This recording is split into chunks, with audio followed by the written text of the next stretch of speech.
Bien, buenos días.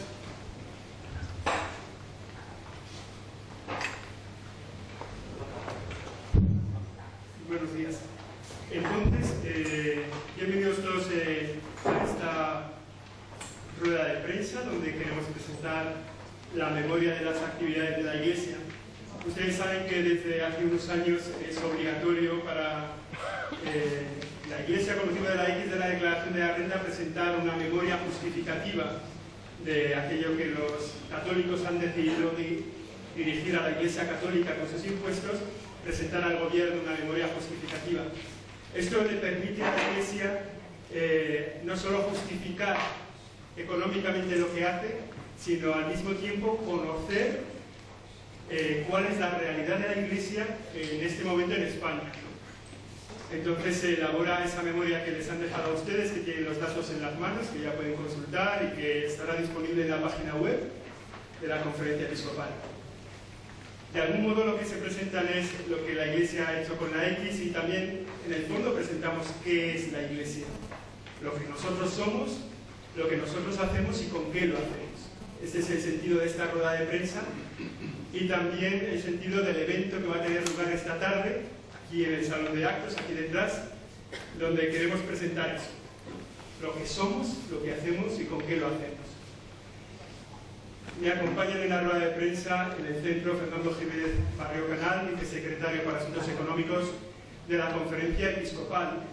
Él les dará cuenta, en primer lugar, de esta memoria, de lo que contiene, de los datos que están disponibles, de lo que ustedes pueden ver, y estará también a disposición para las preguntas después de su exposición.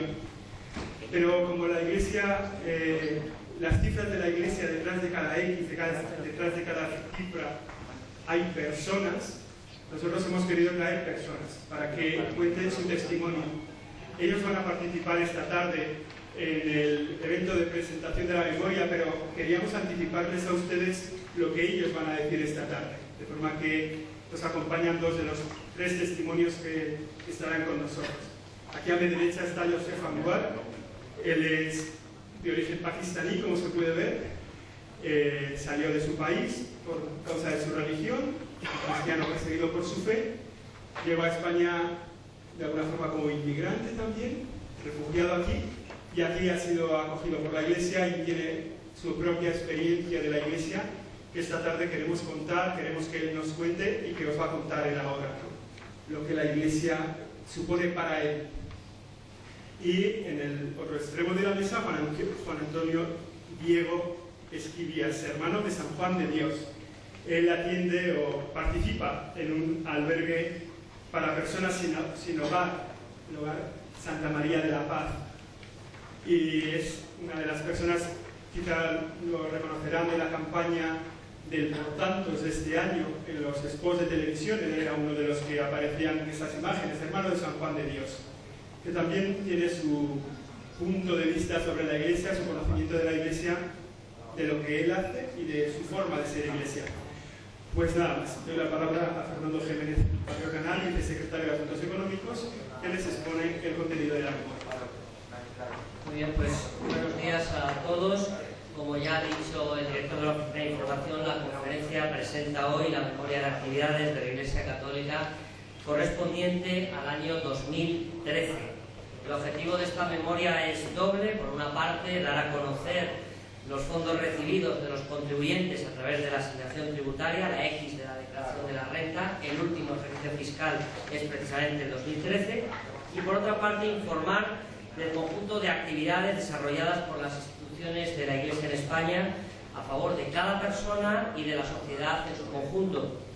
La memoria, como años atrás, ha sido revisada por la empresa PwC, que ha emitido un informe de aseguramiento razonable de acuerdo con las normas internacionales, indicando que la misma textualmente ha sido preparada de forma adecuada y fiable en todos los aspectos significativos. La Conferencia Episcopal quiere agradecer el apoyo manifestado por los 9 millones de contribuyentes que en 7,3 millones de declaraciones, teniendo en cuenta las declaraciones conjuntas, han marcado la casilla de la Iglesia Católica en la última declaración.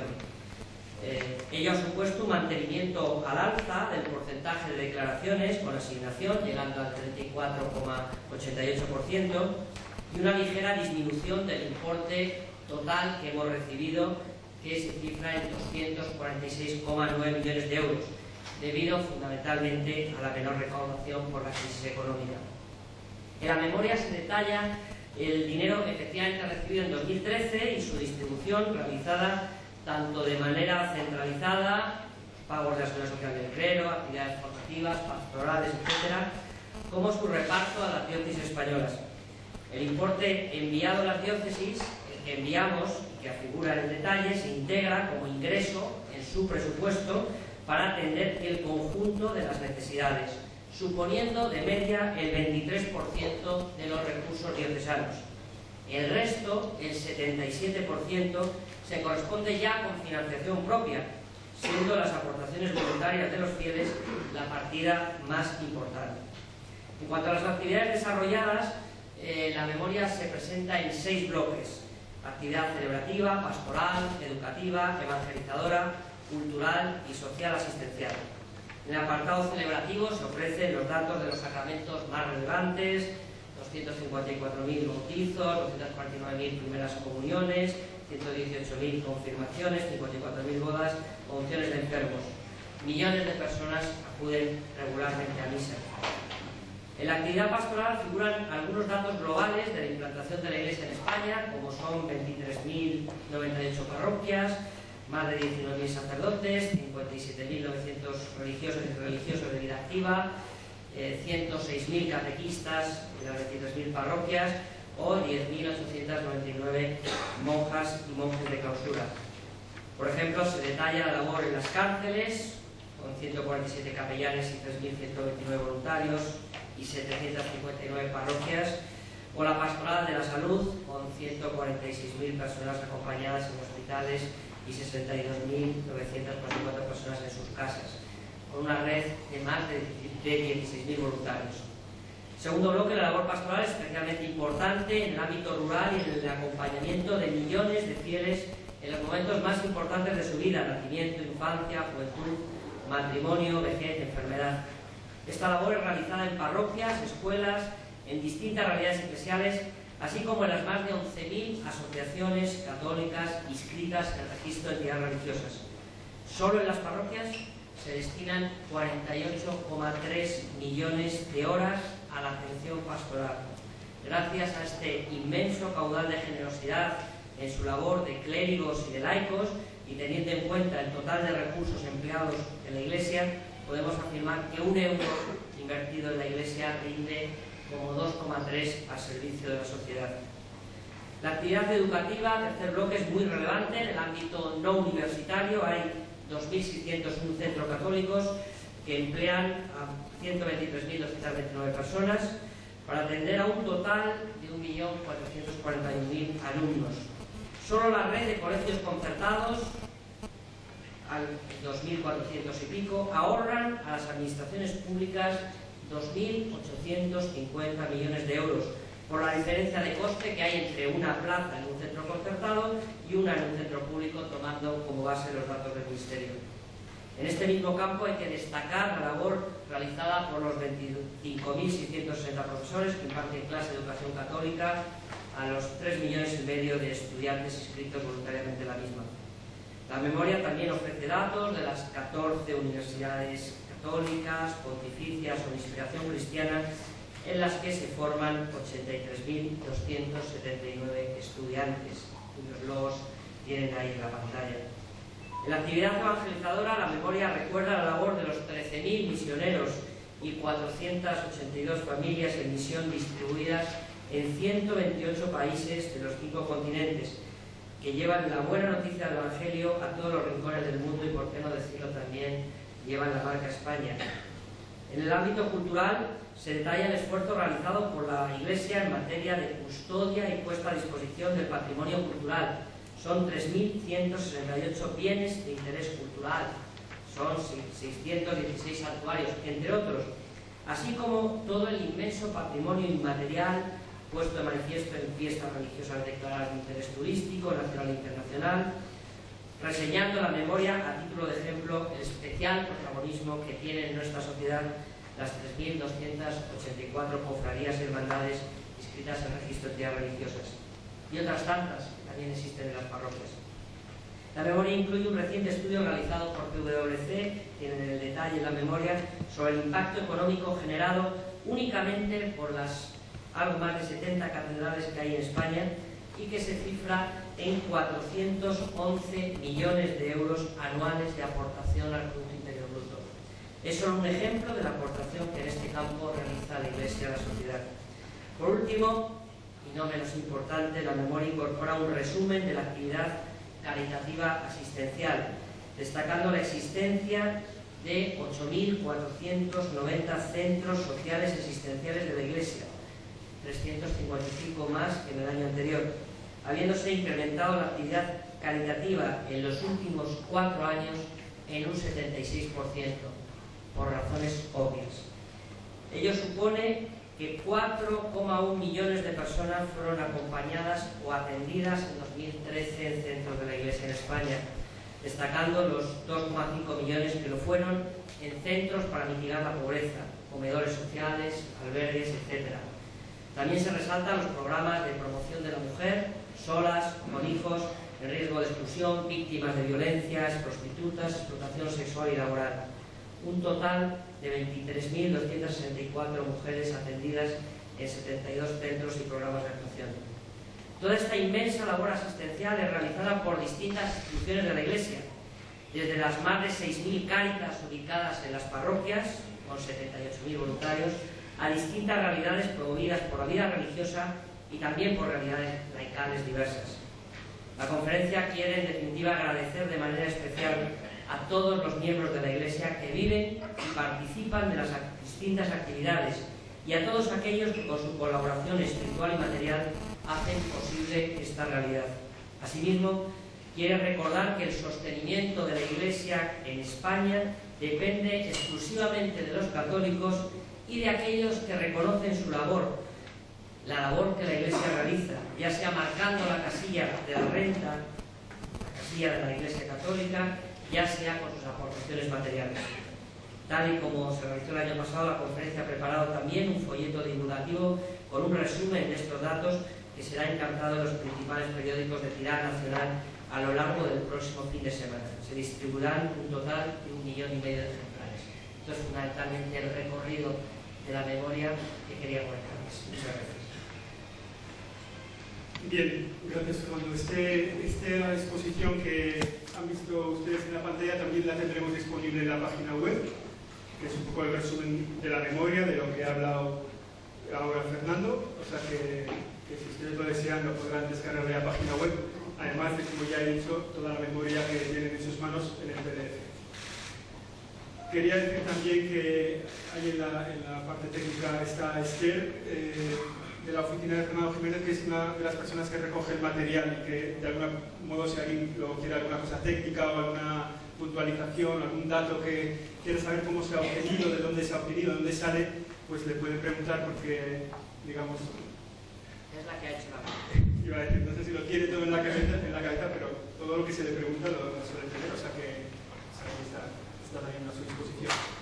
Quería dar la palabra ahora a Juan Antonio Diego Esquivias, hermano de San Juan de Dios, que es una de las personas de la Iglesia. Hemos hablado, si van sumando las personas, miles de personas que trabajan, que colaboran, que dedican, que tal, pues salen, no sé, centenares de miles de personas que en la Iglesia dan su vida, dan su tiempo, lo ponen a disposición de los demás para construir la Iglesia Católica en nuestro país. Él es uno más. No sé, yo no diría que es el más importante, no es una de tantísimas personas que la Iglesia hacen cosas por los demás. Nos parecía relevante su labor, nos parecía interesante, porque en su ejemplo se puede ver el ejemplo de miles de personas en España. Y lo mismo de Joseph. Entonces, les traemos esos dos testimonios y, por supuesto, están a su disposición ahora con sus palabras, luego con sus preguntas, para responder sus preguntas y todo lo que ustedes necesiten. Vale. Bien, pues buenos días. Por lo pronto agradecer a la Conferencia Episcopal que hayan pensado en gentes como nosotros, ¿no?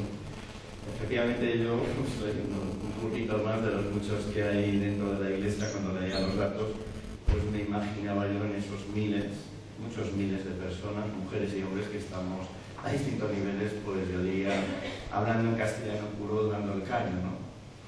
Bien, mi realidad como hermano de San Juan de Dios viene siendo más de la mitad de mi vida, tengo 53 años. He estado viviendo junto a enfermos mentales, jóvenes toxicómanos, jóvenes con discapacidad, ancianos en el mundo rural, personas sin hogar y sobre todo, o por encima también, con mucha gente joven, trabajando en lo que es la pastoral juvenil desde estos ámbitos, ¿no? Si tuviera que decirles o deciros, pues realmente, como dice el escritor, tengo muchos nombres escritos en mi corazón, a veces muy duramente, ¿no? Mi vivencia actualmente y como miembro de la Iglesia, ¿no? Pues es aquí en Madrid, en un albergue residencia, Santa María de la Paz. Curiosamente, como anécdota, ¿no? El lugar acoge, a día de hoy son unas 90 personas las que están viviendo durmiendo, porque es albergue residencia, se vive. Pero en su momento, tiene más de 33 años el centro, en su momento, los que conozcan bien Madrid terminaba en la Plaza de Castilla. Y claro, nosotros estamos situados, para que os situéis mejor, en San Chinarro hoy día, pero al lado de los dominicos de Alcobendas, es decir, estábamos en el más allá. Con lo cual, llevaban a la gente de la calle al más allá. Hoy estamos entre San Chinarro y La Moraleja. La situación ha variado mucho y lo digo como anécdota, pero como signo, ¿no? Somos, repito, muchísimas personas en la Iglesia española, en la Iglesia Universal, pero en la española, que estamos en sitios, pues no solo acogiendo, atendiendo, dando nuestra vida con ellos, sino también levantando un piloto rojo a la sociedad diciendo: atención, que esto ocurre, esto no nos lo inventamos y esto está entre nosotros. En esta realidad actual de mi vida, como os digo, lo que estamos detectando y sufriendo junto a ellos es que en pocos años lo que se suponía que era una población habitual de albergues, bueno, pues gente que ha estado toda su vida en la calle, con una serie de tendencias, que es así, pues en pocos años, os diría en unos 2 o 3 años, hemos observado que la población ha cambiado notablemente. Esto, en palabras más claras, quiere decir que a día de hoy en el albergue tenemos empresarios, tenemos peritos, tenemos abogados, tenemos directores de colegio, con nombres y apellidos, como os estoy diciendo, los sectores profesionales, ¿no? Es decir, ahí estamos. Es una tarea muy interesante, muy bonita, muy dura. Cuando uno se acuesta muchos días, pues yo pienso mucho en los padres de familia y madres de familia, porque me identifico bastante de decir, bueno, ¿y qué hacemos mañana? O fulanito saldrá adelante o no saldrá adelante. Nosotros realmente, gracias a Dios, en San Juan de Dios, el estilo nuestro desde hace más de 500 años ha sido siempre trabajar junto con mucha gente. Yo creo que para nosotros, y es un gesto de iglesia también, ¿no? La chispa está en no cerrar puertas a nadie a la hora de ayudar. Con lo cual tenemos gran cantidad de gente voluntaria, de todas las edades, de todas las condiciones sociales, de todas las creencias, que apostamos por un objetivo. En este caso, hoy en día, el que el horizonte de muchas personas pueda tener algo de luz, que no siempre mucha claridad. Esto os puedo contar, no es nada del otro mundo, no soy estupendísimo ni malísimo, todos tenemos nuestras cosas buenas y malas, ¿no? Pero sí que la alegría de poder compartir, ¿no? con el mundo en el que estamos, hay en rincones. En nuestro caso, y desgraciadamente, pues sabéis, seguro que todos estuvisteis en ese momento, hace unos meses, en el verano pasado, pues tuvimos que salir a la prensa, los hermanos de San Juan de Dios y las gentes nuestras, por el desgraciado virus del ébola, ¿no? Eso ha sido un sufrimiento muy grande que hemos tenido en la institución, pero también lo digo, termino con esto, muy grande porque sigue muriendo gente por el ébola y ya no es noticia. Ahí estamos. Hemos podido abrir los 2 hospitales que se cerraron en su momento, en Sierra Leona y en Monrovia, con mucho esfuerzo, con mucho dolor, con poca gente ahora que esté ahí animando, pero ahí estamos. Pues estos somos y gracias de verdad por escuchar. Muchas gracias, Julio. Ahora, para cerrar un poco la parte de intervenciones por nuestra parte, Joseph Anwar, ya les he dicho, es pakistaní. Lleva hace un tiempo a España saliendo de su país en condiciones complicadas, por su condición de cristiano, y aquí se ha encontrado con una iglesia también católica, una iglesia católica que vive de otro modo y que también pues, ha entrado en contacto para poder vivir su fe aquí, y os queríamos traer también su testimonio. Antes de nada quería agradecer para invitarme aquí a dar mi testimonio a usted y ustedes. Buenos días a todos. Yo me llamo Joseph Manuel, tengo 28 años, nací en Mianchanu, es una ciudad muy al este de Pakistán, cerca de India. Nuestra iglesia pertenecía a los dominicos. Yo estaba como secretario de la comunidad, ayudando en la organizar la respendición de Navidad, Pascua. Pues, mi familia está siendo sufrimiento desde 1997 en una ciudad Shantinagar por motivo de su fe cristiana. Sufrió este ataque realizado por una mayoría de los radicales musulmanes. Luego hubo un gran ataque en una ciudad que se llama Goya. Mi familia, mi hermana, otra hermana estaban viviendo en el mismo sitio. En 2009 los radicales musulmanes atacan esta ciudad, casi más de 1000 personas con pistolas, con fuego, con muchas cosas que rápidamente si veo principio por qué ellos atacan, dicen que una familia cristiana ha dicho algo contrario a Mahoma. Luego esta persona anunció en la mezquita que una persona en este barrio ha dicho contrario de Mahoma o de Corán. Todos los musulmanes radicales o musulmanes normal que viven en este barrio venían en esta zona donde los cristianos estaban viviendo, mi hermana, mi familia, y empezaron quemar casas y matar gente. En este momento hay los abuelos, mujeres que estaban con niños embarazadas, y los niños en situación muy duro, más de 1000 personas, y estaban quemando casas con alegría, matando gente. 7 personas en este momento muerte, y mi cuñado tenía una pistola en su espalda, luego él estaba paralítico.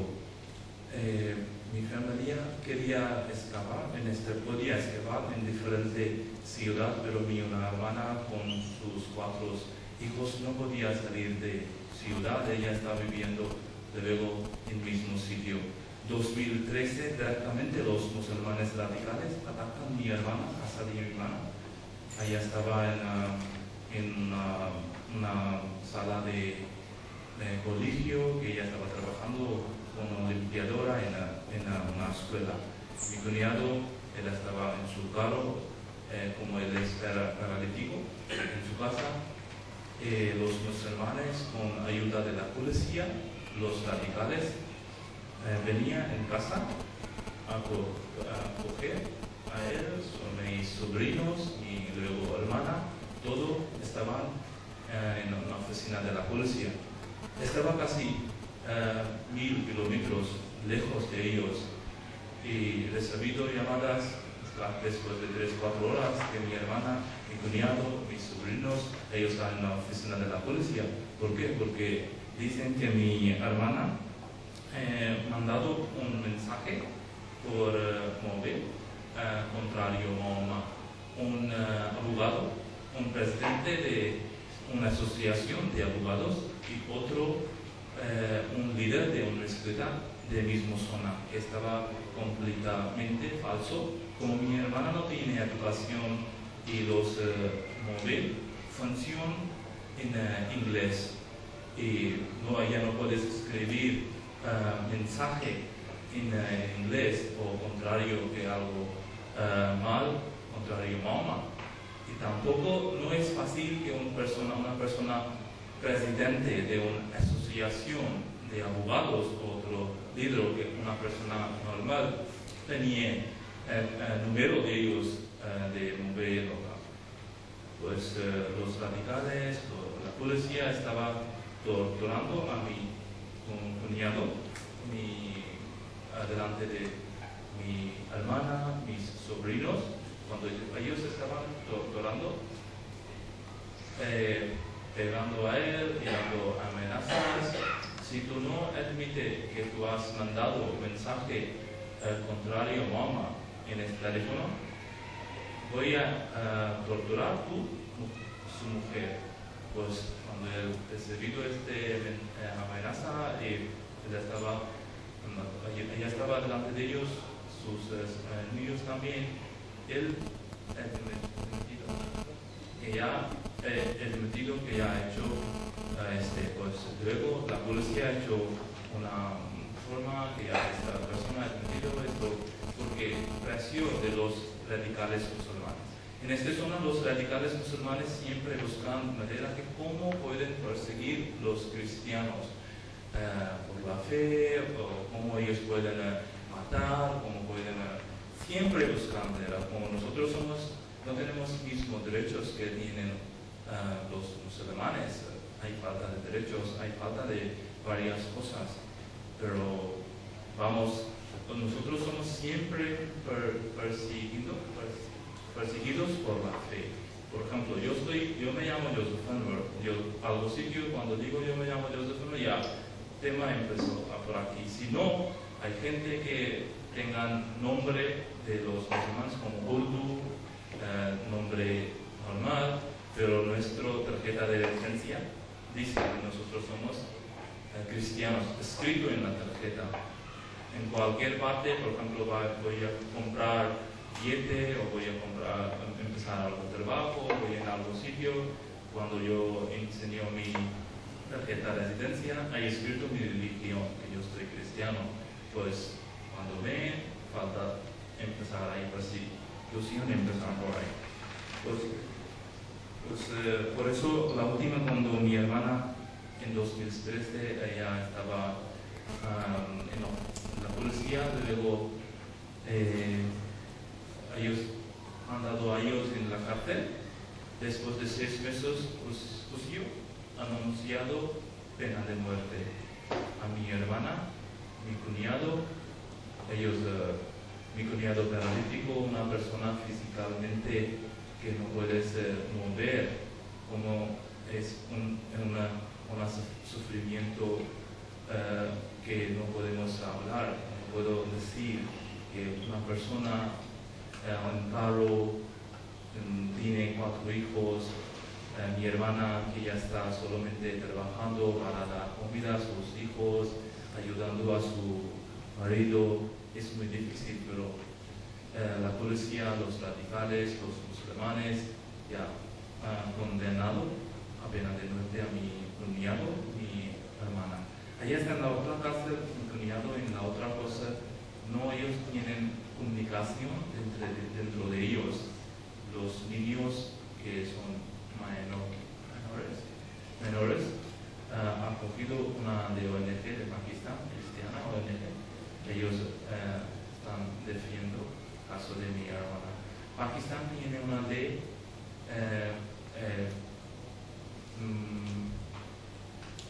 295C and B, 296 A, B, C. Por ejemplo, esta ley constitución, si alguien dice contrario a Mahoma, directamente pena de muerte o toda la vida en la cárcel.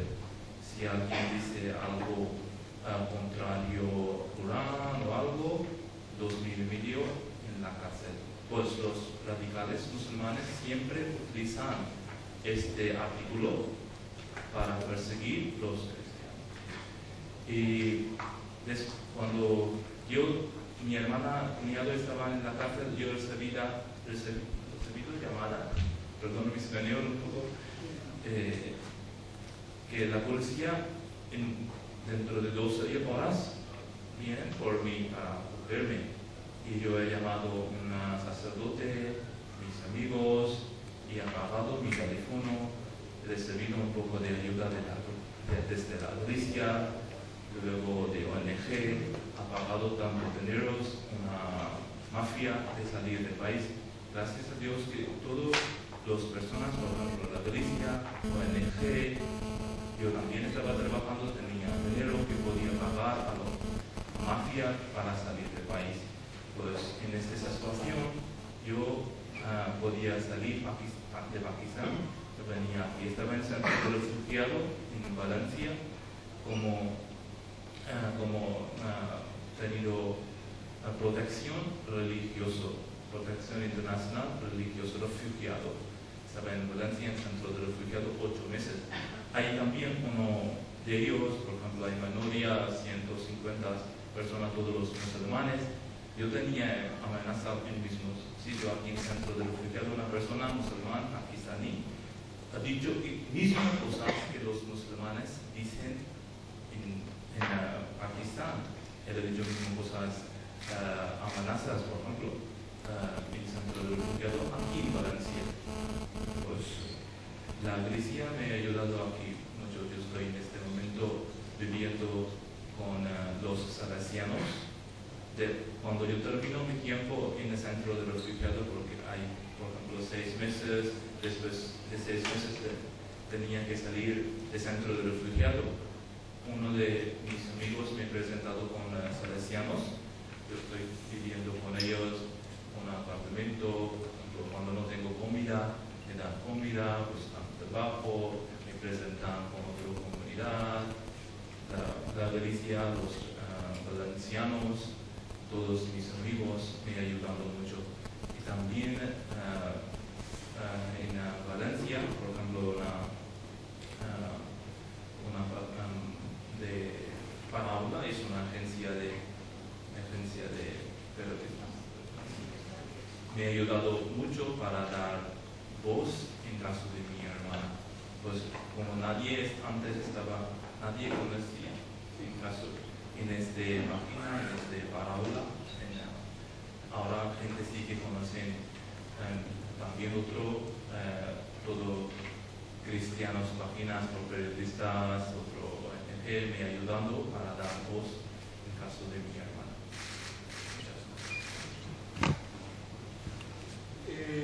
Esto es un poco lo que es la Iglesia y lo que hacemos y lo que ahora al final hablaba de Paraula, la revista de la Diócesis de Valencia, que cada uno más conocen, también de la agencia Avan, de la Cruz de Valencia. Las preguntas para ustedes, lo que quieran. Jesús. Sí, hola, buenos días. 2 cuestiones para Fernando. Perdón, gracias. Buenos días. ¿Se oyen? 2 cuestiones para Fernando. Hablas de que la recaudación por IRPF es el 23% no sé cómo llamarlo, un presupuesto de la Iglesia, si consideramos eso diócesis y demás. ¿Cuánto sería ese total? Estaremos hablando de alrededor de 800 millones de euros, más o menos, creo que no sé si he hecho bien el cálculo.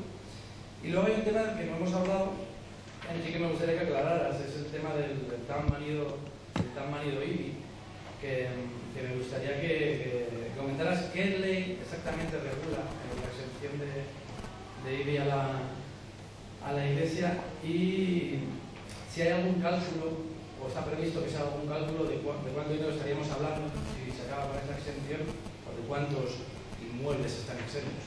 Gracias.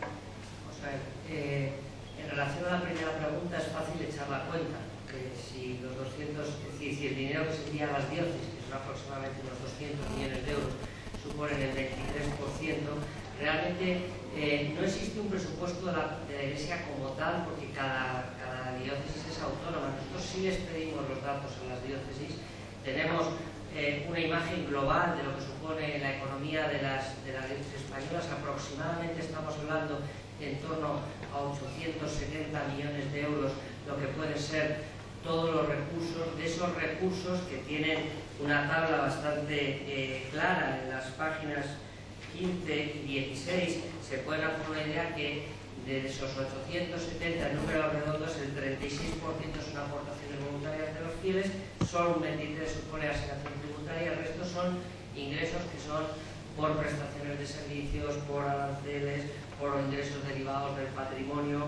por algún ingreso extraordinario que pueda haber de alguna herencia especial, tal que no figura como aportaciones voluntarias de los fieles, ¿no? Por lo cual, de alguna forma, lo que queríamos poner aquí de manifiesto es que la asignación tributaria es importante para la Iglesia, pero es importante en un 23%. Es muy importante en las diócesis pequeñas.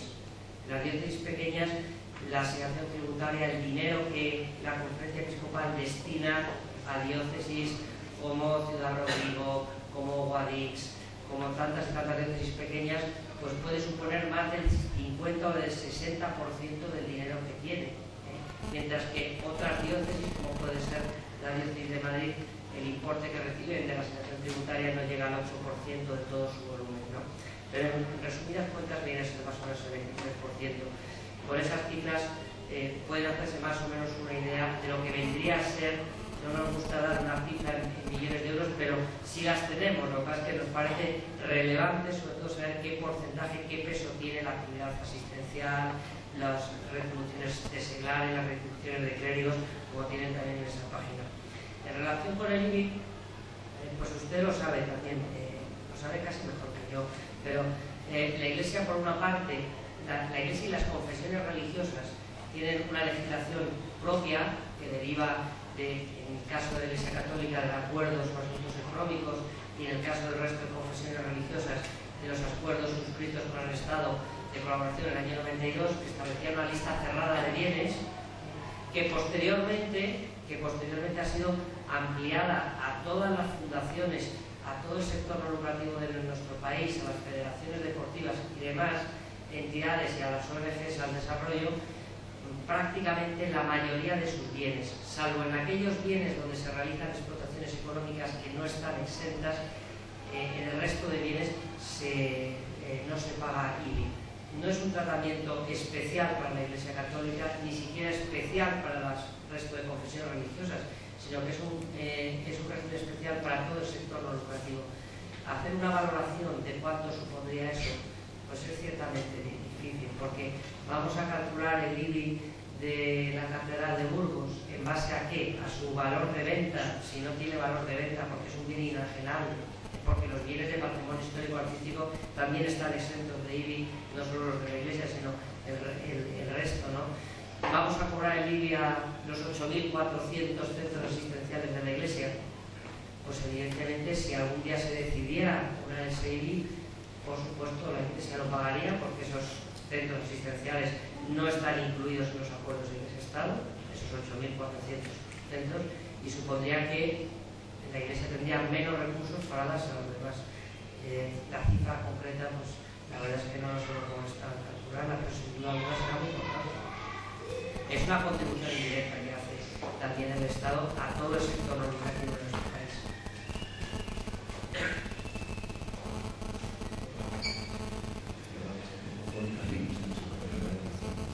Se me oye, pues, esta mañana el Congreso ha aprobado la reforma de la ley hipotecaria con el tema de las inmatriculaciones en los edificios, hablando de que no va a haber ningún tipo de amnistía y que a partir de ahora los ayuntamientos podrán recurrir a cualquier edificio. No sé qué posición desde la Iglesia tienen ahora, ¿qué dices?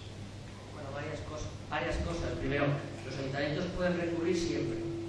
Segunda cosa, la ley que se aprueba hoy tiene una vacatio legis en todos sus términos, menos en el relativo a la posibilidad de inscribir bajo certificación de la Iglesia. Ese artículo en concreto entrará en vigor al día siguiente de su publicación en el Boletín Oficial del Estado. La distinción, pues, los congresos hablan por qué lo ha hecho. La Iglesia no tiene nada que decir con relación a esta norma, es decir, durante muchos siglos no se ha podido inscribir en el registro, primero porque no existía registro, y luego cuando ha existido registro se ha prohibido que se registraran los templos. Desde el año 98 se pueden registrar los templos. Se ha dado un plazo transitorio de tiempo que para algunos será mucho, para otros será poco, que finaliza en este mes. Bien, la Iglesia lo sabe, y por tanto, a partir de este momento, si la Iglesia desea inscribir en el registro algún tipo de bien, tendrá que acudir al nuevo sistema que ha establecido la reforma la ley hipotecaria. De todas formas, les quiero recordar que la propiedad no se adquiere por inscribir un bien en el registro. El registro lo único que hace es constatar una situación, pero la propiedad no es así. Y prueba de ello pues, son algunas sentencias recientes en Córdoba donde, con independencia del registro o no registro, lo que se dice es que la propiedad de ese bien, pues desde hace casi 800 años, cuando no existía el registro, ya existía esa propiedad a favor de la Iglesia. Buenos días. Tres cuestiones para Fernando, pero breves. La primera, hay un porcentaje del 20% de otros ingresos corrientes, que es mucho, es casi lo mismo que la asignación tributaria. ¿Qué es exactamente? Porque no son las aportaciones voluntarias de los fieles, de donde sale ese dinero. Luego, por otro lado, hay casi 1 millón de declaraciones más a favor de la que marca la X, 900.000, por aquí, en el año 2006. O sea, ¿qué cree que se debe esa percepción de la Iglesia como alguien a quien se merece la pena ayudar a través de la X? Y luego, por otra parte, con el tema del IBI, ayer salía la sentencia de la Catedral de Córdoba. ¿Se está utilizando el IBI como una forma de atacar a la Iglesia o de intentar, no sé, presentarla como si estuviera intentando apropiarse de aquello que no es suyo? Bueno, por empezar con el tema del IBI, yo creo que vivimos en un país democrático donde cada uno puede expresar sus opiniones. Yo creo que es legítimo el poder decir que el sector no lucrativo de este país tiene unas exenciones, lo que se llama una financiación indirecta, que permite, entre otras cosas, a los 8.400 centros asistenciales poder realizar su labor. Es una forma de colaborar con el sector, el tercer sector, el sector no lucrativo. ¿Alguien lo puede poner en tela de juicio? Claro, lo puede poner en tela de juicio. Estos son todos temas discutibles, ¿no? A mí me llama la atención que en concreto se hable en relación con la Iglesia Católica y no con otras entidades. Pero creo bueno, pues que cada uno puede tener su opinión y yo respeto muchísimo las opiniones que tengan los demás, ¿no? Posteriormente, en relación a lo que plantea sobre los ingresos, sobre el estado de ingresos, en el anexo de la memoria, la página 62, les explica en concreto. Tienen a continuación de la memoria una explicación de cómo se ha elaborado cada uno de los datos. Ahí, en el concreto de estado de gastos e ingresos, pues ahí también tienen lo que corresponde a los ingresos, otros ingresos corrientes que pueden venir de prestaciones de servicios diversos, de tasas cobradas por determinadas actividades y demás. Tienen un poco un resumen de eso al final. Y luego el decir que haya habido 900.000 personas que han decidido marcar la casilla de la Iglesia, pues yo, de los últimos años, pues yo creo que obedece pues simplemente a que cuando hacemos estas campañas, cuando explicamos lo que la Iglesia hace, cuando le ponemos cara, como hoy estamos poniendo cara a cosas concretas, más allá de las cifras, lo que hay son personas, pues muchas personas que a lo mejor incluso ni van a misa o tienen un cierto desapego a la Iglesia, pues encuentran en el rostro de la Iglesia pues alguien que realmente está aportando valor a la sociedad, que no entra en discursos, sino que se preocupa en darse a los demás y hacen ese sencillo gesto de marcar. Y nosotros, por supuesto, se lo agradecemos y se lo seguiremos agradeciendo si continúan marcando la casilla. Hola. Un par de preguntas. Por un lado, quería que nos explicara un poco cómo se ha calculado el impacto económico de las catedrales, en base a qué. Y una segunda pregunta, hoy hemos conocido precisamente una sentencia de la Audiencia Nacional contraria a incluir la X en la declaración de la renta para quienes quieran hacer sus aportaciones a la Iglesia protestante o la evangélica. Y al margen de esa decisión judicial, quería saber si la Iglesia Católica consideraría que eso sería positivo, incluir otras confesiones, o si cree que perjudicaría a las actuales opciones que hay. Gracias. Pues muchas gracias. Miren, en cuanto al estudio de las catedrales, tienen un resumen de 3 o 4 transparencias. Es un estudio que ha hecho PwC de acuerdo con la misma metodología con la que se estudia denuncia el impacto económico que tiene la realización de la Champions en una determinada localidad o cualquier otro evento.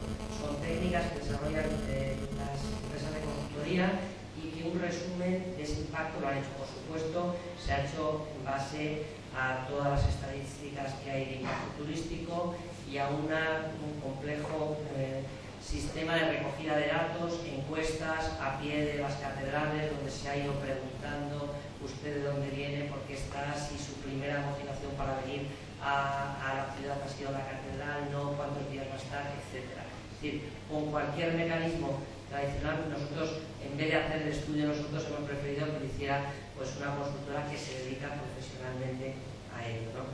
Y en relación a las casillas, quiero decir que a mí me parece un ejemplo extraordinario que funciona en Italia, donde el contribuyente tiene la posibilidad de asignar el octo per mille, un 0,8, un 0,7, un 0,8, y tiene pues tiene 7 u 8 confesiones religiosas a las cuales puede asignar. Y luego existe otra casilla con otro porcentaje distinto para investigación, universidad, fines sociales y demás, donde uno puede, si quiere marcar, puede marcar las dos casillas, pero son dos grupos de asignaciones distintas. Por supuesto, la conferencia episcopal respeta las decisiones, primero de otras confesiones religiosas para ser incluidas o no ahí, hay algunas que no quieren, otras que sí, y también, por supuesto, la del legislador para incluirlas o no. Yo particularmente estaría más cómodo si hubiera más posibilidad para elegir, y creo que los contribuyentes también, pero eso es una decisión que no nos corresponde a nosotros.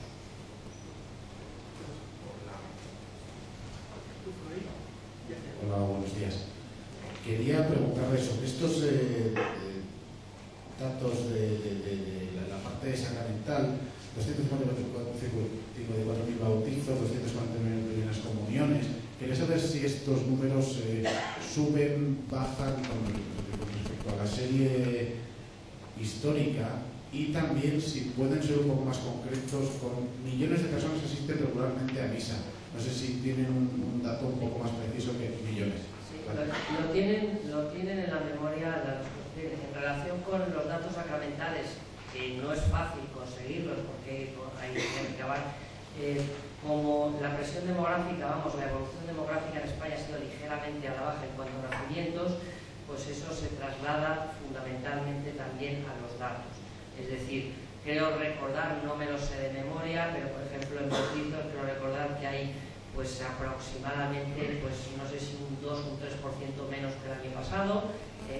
En primeras comuniones, me parece que estamos poniendo 249.000, el año pasado eran 254.000 aproximadamente. Es decir, hay una ligera tendencia a la baja, pero fundamentalmente se debe sobre todo a la evolución de la pirámide de edad, que no se corresponde tampoco el número de nacimientos para poder hacer un seguimiento homogéneo, ¿no? En relación con el número de personas que asisten a misa, lo que es muy fácil, lo que hay que coger es fundamentalmente todo dato que aparece en la memoria ha sido revisado por PwC y contrastado en su fuente. Nosotros decimos que 7,5 millones de personas acuden cada semana a misa porque es lo que dice el CIS, y que 10 millones de personas acuden regularmente a misa diciendo que no han perdido el hábito de ir aunque no vayan todas las semanas. 7,5 millones de personas acuden regularmente cada semana a misa. Aparece en el texto de la Sí, bueno,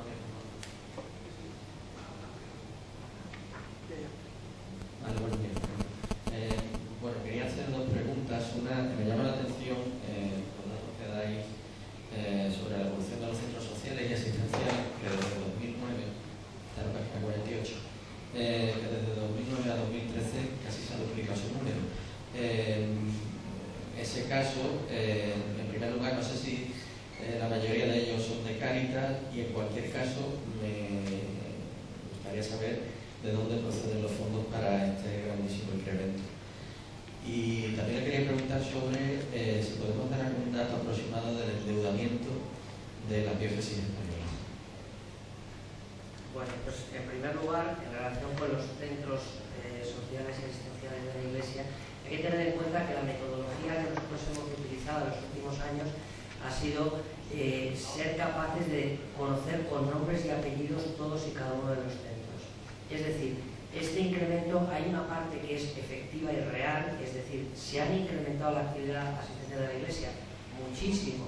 ¿Por qué? Porque las necesidades se han multiplicado, no hay más que salir a la calle, aunque algunos no nieguen, es verdad, durante estos últimos años ha habido unas necesidades enormes y la Iglesia ha estado ahí, y la Iglesia más cercana ha estado ahí, pues en la red de las 23.000 parroquias, en muchas parroquias donde no había Cáritas porque no era necesario, como bien ha comentado el hermano Juan de Dios, pues resulta que sí que hace falta, porque ahora hay muchos pobres de los de traje y corbata a los que hay que atender. Eso por una parte. ¿Es todo Cáritas? No, si se fijan bien en los datos que aparecen en la memoria, Cáritas presenta en su memoria que atiende a 5 millones de personas, 2,5 millones dentro de España y 2,5 millones fuera de España. Los datos que nosotros compilamos con los datos de Cáritas suben aproximadamente a 4.100.000. Todo lo demás que son, pues centenares de instituciones promovidas por congregaciones religiosas, institutos religiosos y un montón de iniciativas de seglares que deciden poner allá donde hace falta un comedor, un ropero, un albergue, un centro de asistencia jurídica. Bueno, todo eso ha sido y está siendo de alguna forma la auténtica realidad de la Iglesia. Si usted me pregunta sobre el endeudamiento por todas las veces, yo no dispongo de esos datos porque no tenemos los balances consolidados, sí tenemos el estado de gastos de ingresos, sí. Pero sí que me imagino que si cogiéramos todo el endeudamiento de todas las diócesis a la hora de hacer parroquias, pues evidentemente si el año pasado hicimos 40 templos parroquiales, pues probablemente solo con los templos pues habrán endeudado 40 millones de euros, al menos, ¿no? O en 50. Bueno, eso probablemente será así porque se necesita, no tenemos un dato estimado de cuánto pueda ser eso.